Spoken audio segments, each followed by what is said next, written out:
នេះបងប្អូនស្គូពី24 Smart Key ដែលយើងទៅបោះទៀតណាបងប្អូនណាបាទហើយតម្លៃកាន់តែពិសេសដោយសារនេះយើងទៅកាត់ចូលបានហើយឥឡូវសបោភ្ញៀវយើងក៏ដល់លុយដល់អញ្ចឹងគាត់ចេះតែយកមកលក់បងប្អូនបាទហើយឥឡូវស្ងាត់ទៀតសេដ្ឋកិច្ចពិបាកមែនទែនអញ្ចឹង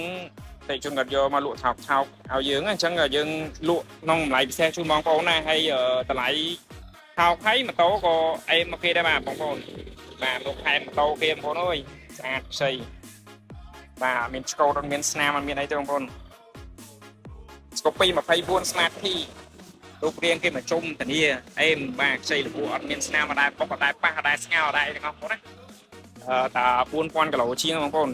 ខ្ចីលពោះអានេះកាត់បានមួយនឹងតែមានមួយម្ចាស់គាត់អត់សូវបានឈីបងប្អូនណា